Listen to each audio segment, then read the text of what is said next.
মায়ের কান্দন যাবৎ জীব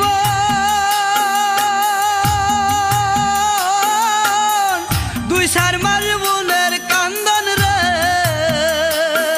ওরে ঘরের পুরি বাইরের কান্দন কয়েকদিন পর তাকে না দুঃখের দরদি আমার জনম দুঃখী মা গর্ভধারিণী মা জনম দুঃখিনী মা দুঃখের দরদি আমার জনম দুঃখী মা।